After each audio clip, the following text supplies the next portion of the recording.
अस्सलाम वालेकुम बच्चों, फयाज एजुकेशनल इंस्टीट्यूट नवगाम की ऑनलाइन क्लासेस में आपका खैर मकदम है। उम्मीद है कि आप सब बखैर आफियत होंगे, आप मेहनत कर रहे होंगे और हमारी वीडियोस देख रहे होंगे। आज हम मैथमेटिक्स में नेक्स्ट चैप्टर उठाएंगे, दैट इज अंडरस्टैंडिंग कोऑर्डिनेटर्स। इससे पहले आपने दो चैप्टर पढ़े। एक तो हमने पढ़ा रैशनल नंबर्स और उसके बाद हमने पढ़ा लीनियर इक्वेशन वन वेरिएबल। तो अंडरस्टैंडिंग कोऑर्डिनेटर्स आज हम बात करेंगे इस पर। देखिए बेटा, कोऑर्डिनेटर की डेफिनेशन आपने पढ़ी है, पहले से है। सो वी से coordinator is a closed figure that has four sides. A closed figure having four sides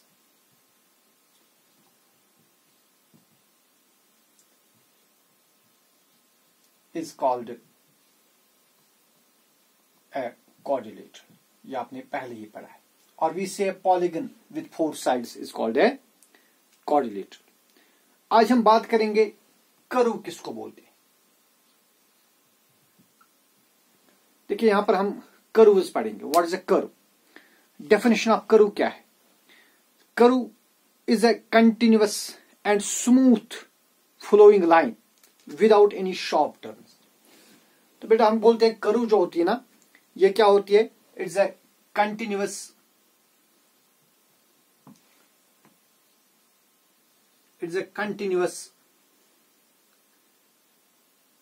and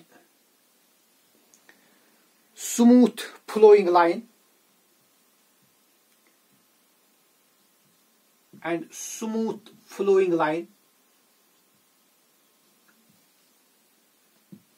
that has, or we say without any sharp turns,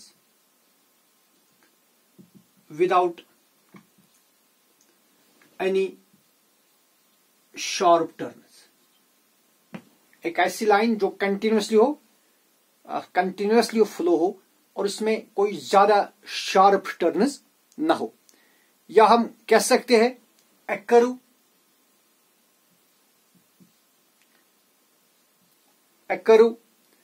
bends and changes direction, or we may say a line that bends and changes its direction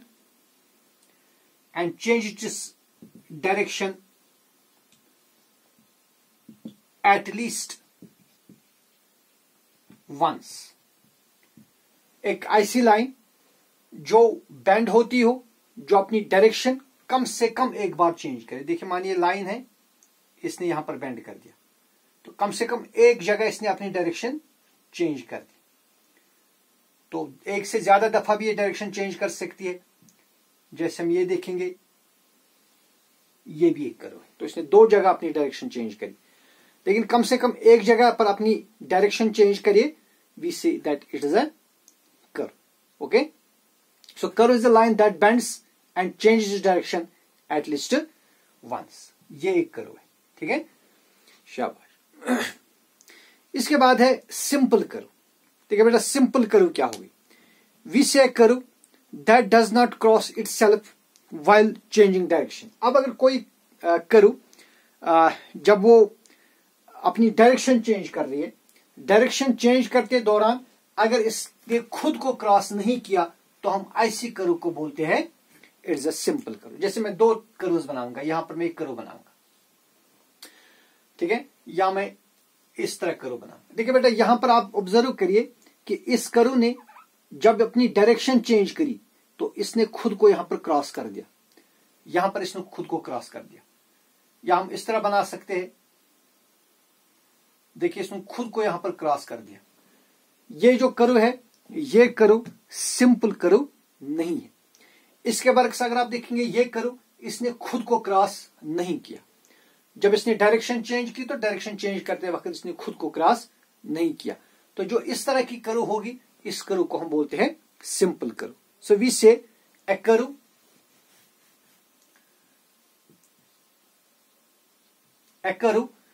that does not change, that does not cross, a curve that does not cross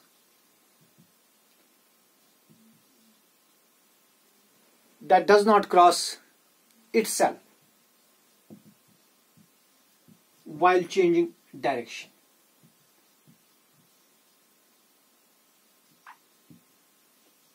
While changing direction, direction change करते वक्त जो curve खुद को cross न करे उसको हम बोलते हैं simple curve, is called a simple curve.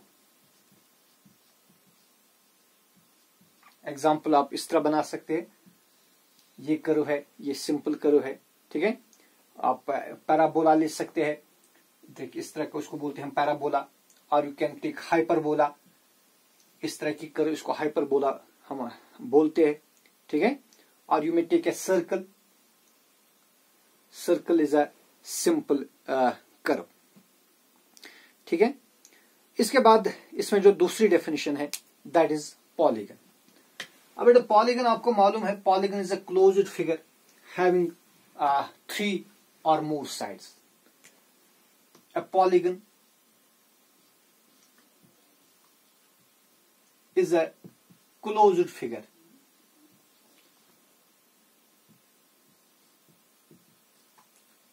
having 3 or more sides. जिस क्लोज्ड फिगर में 3 या 3 से ज्यादा साइड होंगे उसको हम बोलते हैं पॉलीगन. जैसे ट्रायंगल, ट्रायंगल एक पॉलीगन है क्योंकि इसके 3 साइड्स. क्वाड्रिलेटरल एक पॉलीगन है,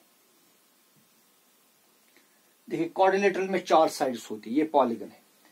पेंटागन की बात करेंगे, पेंटागन में 3 से ज्यादा साइड्स है, 5 साइड्स है इसमें, तो ये पॉलीगन है, ठीक है. So a closed figure having 3 or more sides is called a polygon. अब इट इस पॉलीगन के 2 टाइप्स है. It has 2 types, concave polygon and convex polygon.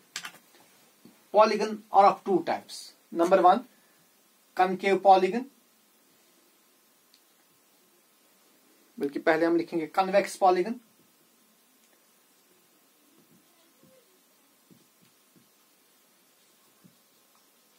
और फिर लिखेंगे कनकेव पॉलीगन, कनकेव पॉलीगन.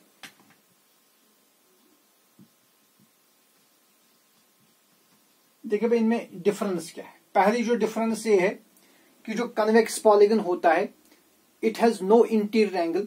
इसमें कोई भी इंटीरियर एंगल ऐसा नहीं होता है जिसका मेजर 180 डिग्री से ज्यादा हो. सो वी से it has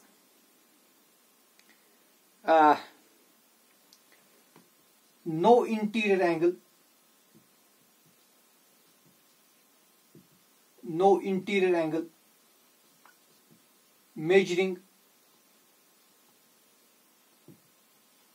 more than 180 degree. तो बेटा इसमें कोई भी एंगल ऐसा नहीं होता है इंटीरियर एंगल जिसका मेजर 180 डिग्री से ज्यादा हो. 180 डिग्री हो सकता है लेकिन 180 डिग्री से ज्यादा नहीं हो सकता, 180 से कम भी हो सकता है, लेकिन इसमें कोई भी एंगल 180 डिग्री से ज्यादा मेजर नहीं करता है. वाइलेस कन्वेक्स पॉलीगन, जो कनकेव पॉलीगन होता है, कनकेव पॉलीगन में कम से कम एक ऐसी एंगल होती है, कम से कम एक ऐसी इंटीरियर एंगल होती है जिसका मेजर 180 डिग्री से ज्यादा हो. So it has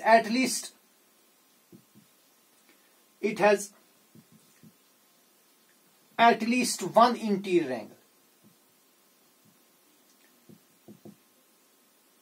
at least one interior angle that measures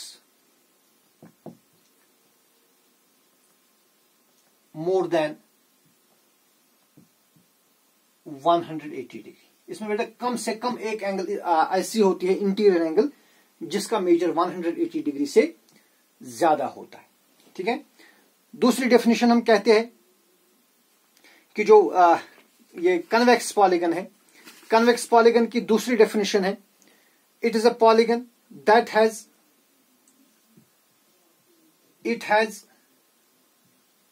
no portion of diagonal or diagonals. It has no portion of diagonals in their exterior. इसमें डायगोनल का कोई भी पोर्शन, कोई भी हिस्सा क्वाड्रिलेटरल या इस पॉलीगन से बाहर नहीं होता है, जबकि कनकेव पॉलीगन में डायगोनल का एक पोर्शन डायगोनल से इस पॉलीगन से बाहर हो सकता है. It may have a portion of diagonals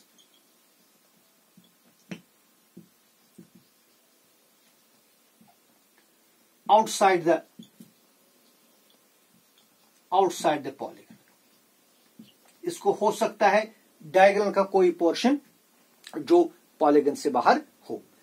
तो इसके एग्जांपल आप क्या देंगे? जैसे ट्रायंगल एक कन्वेक्स पॉलीगन है. आप कोई भी क्वाड्रिलेटरल लीजिए, क्वाड्रिलेटर एक कन्वेक्स पॉलीगन है. कोई भी क्वाड्रिलेटर आप लीजिए, rhombus, square, trapezium, whatever you wish. आप कोई भी पेंटागन लीजिए, that is a convex polygon. ठीक है. इसके बरक्स अगर आप कनकेव पर देखिए, यहां पर अगर आप देखेंगे कोई भी एंगल 180 डिग्री से मेजर 180 डिग्री से ज्यादा मेजर नहीं करेगी. और जो बेटा डायगोनल्स है, डायगोनल्स लाई करेंगे इनसाइड द दिस पॉलीगन और डायगोनल से बाहर नहीं होंगे. इसके बरक्स अगर आप इस तरह का एक पॉलीगन लेंगे, देखिए इस तरह का मैं एक पॉलीगन लूं. इसमें अगर आप बेटा देखेंगे ये वाली इंटीरियर एंगल, ये इंटीरियर एंगल, इसका ऑब्वियसली जो मेजर है वो 180 डिग्री से ज्यादा होगा. तो इसमें एक एंगल ऐसी आ गई जिसका मेजर 180 डिग्री से ज्यादा होगा. इंटीरियर एंगल की बात कर रहा हूं. ठीक है. So this is the concave polygon. एक और पॉलीगन बनाएंगे.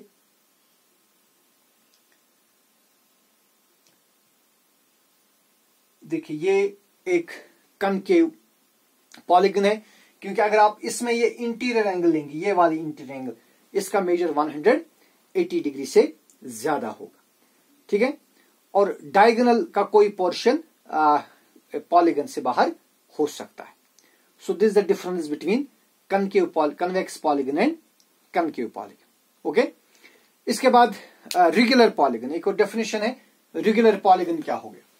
देखिए बेटा, रेगुलर पॉलीगन हम ऐसे पॉलीगन को कहते हैं जिसके सारे साइड्स और सारी एंगल्स आपस में इक्वल होंगे, उसको बोलते हैं regular polygon.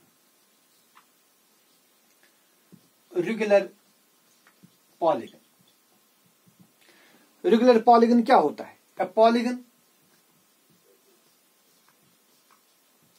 which has all the sides and all the angles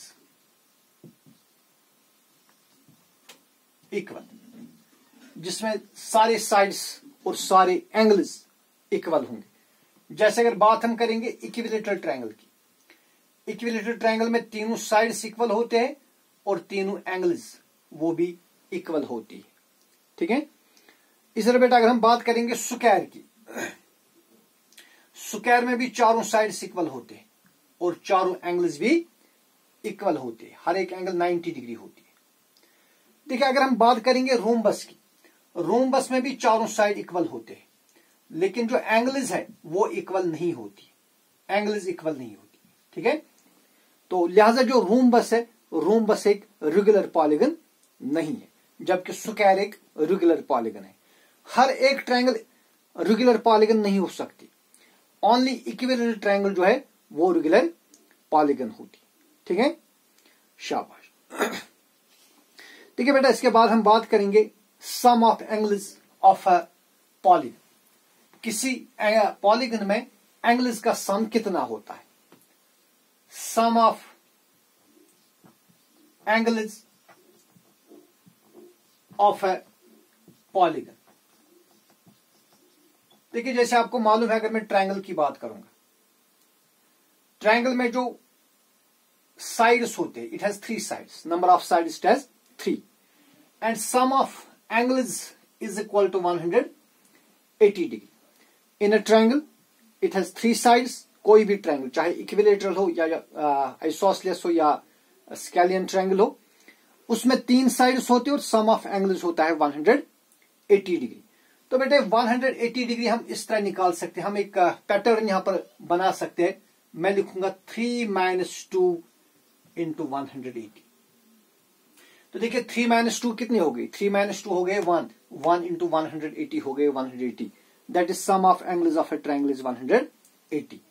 अब बेटा अगर आप कोई कोऑर्डिनेटर लेंगे, कोई भी कोऑर्डिनेटर, वेदर इज स्क्वायर और it is rectangle, rhombus, trapezium, ठीक है, इसके जो इंटीरियर एंगल्स इनका सम होता है बराबर 4 - 2 इंटू 180। 4 क्यों, क्योंकि इसमें 4 साइड्स होते हैं, ठीक है ना। So polygon has 4 sides, when a polygon has 4 sides then sum of angles is equal to 4 - 2 into 180। अब आपको पता है जो कोऑर्डिनेटर है, कोऑर्डिनेटर के एंगल्स का सम होता है 360। देखिए 4 - 2 हो गए 2 इंटू 180 कितने हो गए, 2 इंटू 180 इज इक्वल टू 360। इसी तरह अगर आप पेंटागन लेंगे, पेंटागन के एंगल्स का सम कितना होगा, पेंटागन में 5 साइड होते हैं, है ना, तो इसके एंगल्स का सम होगा 5 - 2 into 180। That is 5 - 2 is 3 into 180 is 3 zeros are 0, 3s are 24, 3 1 are 3 plus 2 is 5। इसी तरह अगर हम बात करेंगे हेक्सागन की, हेक्सागन में 6 साइड्स होते हैं, तो फिर इसके जो एंगल्स है उनका सम होगा 6 - 2 इंटू 180। अब आप खुद करेंगे, अगर पॉलीगन में 7 साइड होंगे, जैसे हेप्टागन में 7 साइड होंगे, उसके एंगल्स का सम होगा 7 - 2 इंटू 180। ऑक्टागन के एंगल्स का सम होगा 8 - 2 इंटू 180। नैनोगन के एंगल्स का सम होगा 9 - 2 इंटू 180। डेकागन के एंगल्स का सम होगा 10 - 2 इंटू 180। ये आप खुद करेंगे, ठीक है ना, शाबाश। इसके बाद हमारा जो बिल्कुल इसमें जो तीसरा क्वेश्चन है, तो तीसरा क्वेश्चन यही कहता है कि आप ये जो पैटर्न है ये फॉलो करके बताइए कि इनमें कितने एंगल्स होंगे। वो मैंने कर दिया क्वेश्चन नंबर 3। ट्रायंगल में 3 साइड्स होते हैं, so sum of angles 3 - 2 into 180। Quadrilateral में 4 साइड्स होते हैं, so sum of angles will be 4 - 2 into 180। ये क्वेश्चन नंबर 3 है, ठीक है। इसके बाद है what can you say about the angle sum of a convex polygon with number of sides. देखिए बेटा अगर किसी पॉलीगन में 7 साइड होंगे तो फिर सम ऑफ एंगल्स कितना होगा, अभी मैंने कहा खुद करने के लिए, so sum of angles will be 7 - 2 into 180। अगर पॉलीगन में 8 साइड होंगे then sum of angles will be 8 - 2 into 180। So in general we can say if a polygon has n sides, अगर पॉलीगन में कितने साइड्स होंगे, n sides, then sum of angles will be n - 2 into 180। So a polygon with n sides has some of angles n - 2 into 180। तो आज के video में हम इतना ही करेंगे, लेकिन अगर आपको यहां पर समझने में कोई प्रॉब्लम हुई होगी तो आप मुझे फीडबैक देंगे, कॉल करेंगे, तो मैं दोबारा से फिर इस पर बात करूंगा, ठीक है। आज के लिए इतना ही, अल्लाह हाफिज।